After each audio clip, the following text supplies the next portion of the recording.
What's up mga boss, mga sir, mga bay, mga ma'am. Welcome po sa Manuka ni Prinsipe. And ngayong video na to, pag-uusapan natin yung free ranging. Pero bago dyan, kasi weekend ngayon, kailangan natin mapakain kasi yung caretaker namin naka-rest. So ako muna yung in charge sa pagpapakain ng mga manok namin. Okay? So tara!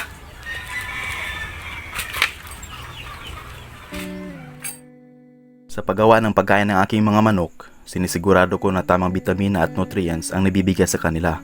Kaya sinasama ko ang kangkong.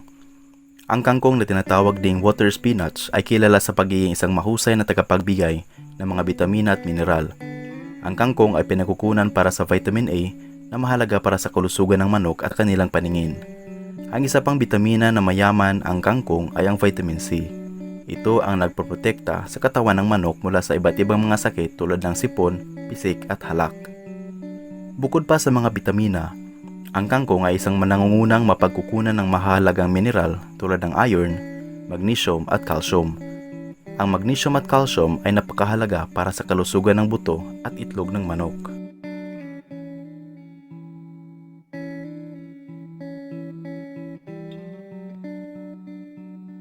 Maliban sa kangkong, syempre binibigyan ko din sila ng commercial feeds. Kumpleto na kasi ito ng nutrients at minerals para sa mga manok. Magtanong ka lang sa mga tindahan kung anong nababagay sa mga manok mo. Ito naman ang darak. Ayon sa isang research na ginawa sa University of Georgia, ang darak pala ay naglalaman ng 18% protein, 18% fats at 40% carbohydrates. Meron ditong antioxidant na kumikilos ng katulad sa vitamin E na tumutulong sa muscle growth at recovery. Ang tatlong sangkap na ito, commercial feeds, kangkong at saka darak, ay hinahalo ko ng mabuti gamit ang tubig. Kailangan itong gawin para maayos din na ibibigay sa ating mga manok. Minsan, pag wala namang kangkong, gumagamit din ako ng ibang mga dahon tulad ng azola, madre de agua, dahon ng saging o kaya mga tira-tirang mga gulay tulad ng pechay at malunggay. Marami naman talaga mapagpipilian eh. Kailangan ito para sa ating mga manok sa maayos na kanilang paglaki. Ayan, tapos na ang paghalo ng kanilang pagkain. Ngayon, ready na tayo para ibigay sa kanila.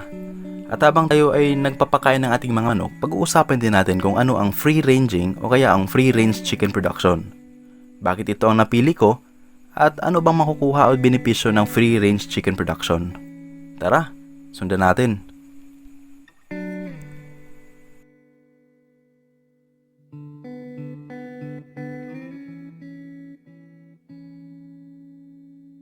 Sa panahon ngayon, marami na sa mga consumers ang health conscious.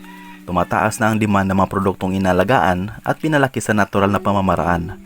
Sa mga gulay, gatas at karne at isa na dito ang mga produktong galing sa manok. Ang free-range chicken production ay isang pamamaraan kung saan ang pag-aalaga ng manok ay ibinabalik natin sa natural na kapaligiran. Hindi sila katulad ng mga nakagawiang commercial growing kung saan ang mga manok ay kinukulong at ipinapakain ng mga pagkain na sagana sa growth hormones at antibiotics na naipapasa din sa mga consumers at hindi nakakabuti sa katawan natin. Sa paraang free-range farming ay hinahayaan natin nakagalang ating mga lagayng manok upang sila ay malayang makakatakbo, makakalipad, magkaykay, magbilad sa araw at kumain ng mga damo at insekto na nasa kanilang paligid. Noong mga unang panahon kasi, ang ginagamit ng mga nag-aalaga ng manok ay ating mga native chicken. Ito ay may katangian na patok sa panlasang Pinoy.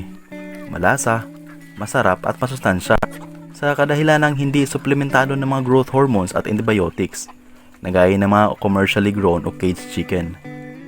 Sila ay malaya na nakakagala sa paligid upang maghanap ng mga natural na pagkain gaya ng damo at insekto na nagsisilbing pagkain at bitamina nila. Gusto nating ibalik ang sustansya, di ba? At syempre ang lasa na din ng kinakain nating manok. Ibalik natin sila kung saan sila dating inaalagaan. Ito ay ang paraan na free-range farming.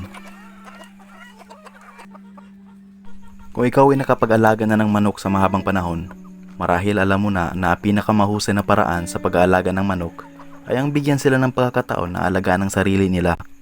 Free-range ang tawag dito.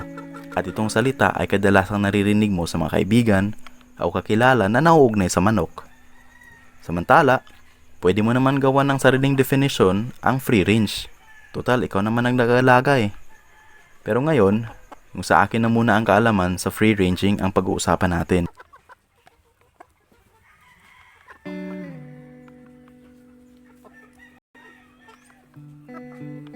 Sa free range, ang pinakamalaking aspeto ay ang space. Medyo ilang mga nagsisimula pa lamang ay hindi makakaroon ng tamang mga kinakailangan na espasyo na kailangan upang ang inaalagang manok ay maayos, nakakagala at nakakatakbo. Mahirap sabihin kung ano ang insakto na measurement kasi nakabase ito sa dami ng iyong mga manok. Nag-iiba din ng space requirement depende sa breeds na nasa iyong manukan. Sa aking case, ang mga manok ko ay pinaghahalong native chicken at mga heritage chickens. At hindi rin ganun karami ang aking mga alaga kaya ang total area na aking manukan ay 340 square meters lang. Kung hinahayaan natin sila makagala, makalipad at makatakbo ng maayos, ay nagbibigay din tayo ng magandang oportunidad para makasave sa pagkain nila. Karamihan sa mga oras na pinahihintulutan natin sila na makagala ng malaya, ay hinahayaan din natin sila na maghanap ng pagkain sa pamamagitan ng mga insekto at damo. Sa lugar ko nga, naubos ng Carabao grass pati na rin yung mga dahon ng saging. Ang bilis kasi nilang kumain at majority ng araw nila ay kumain at maghanap ng pagkain lang. So tulad nito, ang nangangahulugan na hindi na nila kailangan ng mas maraming pagkain sa araw-araw kasi naaalagaan nila ang sarili nila. Pag nagutom sila, kailangan na nilang dumiskarte at maghanap ng pagkain. Hindi katulad ng nasa kulungan o yung cage na limitado lang talaga ang paghahanap ng pagkain at masyado pa sila nakadepende sa binibigay natin na feeds. Dagdag pa, ang mas maraming space ay nangangahulugan na mas kaunting posibilidad ng stress sa overcrowding. Pati na rin ang pagkakaroon ng mas malusog na pamumuhay dahil sila ay nakakapaggalaw at makapag-ehersisyo na hindi natin kontrolado. Gayunpaman, may mga pangangailangan din sa pamamaraang ito. Ang una ay ang bakod. Sa free range, mas madali ang ranging net. Ngunit ano nga ba ang size ng net ang nababagay sa lugar mo? Kadalasan sa mga patag na pwesto ay sapat na ang mga standard nets na may taas na 10 to 12 feet. Kapag naman ang iyong pwesto ay lupaing maburol at malibis, nararapat ang mga nets na matataas gaya ng 20 to 24 feet. Ang mga nets naman na mas maliit ang mga butas ay nakakatulong sa pagprotekta ng mga manok o sisiyaw mula sa mga predators tulad ng ahas o anumang pwede makapatay sa ating mga alaga. Nababagay din ito sa mga sisiyaw na 1 day old o ilang linggo pa lamang nabubuhay. Kaya nire-recommenda ng mga top breeders na 1.5 inches ang gamitin sa mga 1 month old, samantalang 2 inches naman ang laki ng butas para sa mga 2 months pataas. Kung walang net kasi, imposibleng iwasan ang iyong mga manok na tumakbo, gumala o kaya naman naging peste pa ito sa kapitbahay kung hindi mo ito nababantayan sa lahat ng oras. Bukod dito, kung walang bakod, walang paraan upang maprotektahan ito sa magiging mandaragit tulad ng ahas at kahit na malapit na aso. Dagdag pa, kung mayroon kang isang hardin, kailangan mong magnilabis na maingat tungkol sa iyong mga manok kasi pagkain nila ito ang iyong mga pananim. Isa pang kailangan ay ang pabahay o kanilang co-op.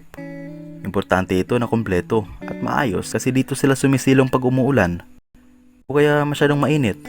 At syempre, dito din sila tumutuloy sa gabi. Dito din nangingitlog ang mga inahin kaya dapat meron din itong pugad. Kailangan lang sundin ang paraan ng paggawa ng housing at mga kailangan. May demo video sa seminar ng DA ang isa ko pang video na nasa channel ko. Sana mapanood mo para makakuha ka ng ideya tungkol sa housing. Sa case ko, ginawa ko ang housing na practical at simple. Kailangan na siyang i-improve pag may pera na ako para dito. Medyo marami pa akong gagawin dito sa aking manukan. Depende na lang sa pera ko. May iba pa mga bagay na kailangan sa free ranging, ngunit nabigay ko na ang pinaka-importante. Sa isang vlog ko tungkol sa pagsisimula ng manukan, meron din doon mga bagay na pwede niyong ma-apply. Kaya sana napanood mo. Sa Pilipinas, dumadami na rin ang gumagawa ng free range lalo na sa probinsya. Marami kasing space na pwedeng linisin at gawing manukan. Yung iba nga humihiram lang ng lupa. Kaya may space ka, pera na lang kulang. Ngunit sa ating gobyerno ngayon, ang dami na rin programa para suportahan ito. Meron national government sa pamamagitan ng DA at DOLE. Kailangan lang gumawa ng project proposal. Minsan din sa LGU natin. May mga ganong proyekto yun. Maniwala ka kasi marami na akong kilala na naka-avail dito. Ako nga ang tumulong na makagawa ng project proposal eh. Siguro ipakita ko kaya sa susunod na vlog ang paggawa ng proposal, lalo na ang cost-benefit analysis. Sige, try natin yan. Kaya sana, patuloy kayong manood ng video ko.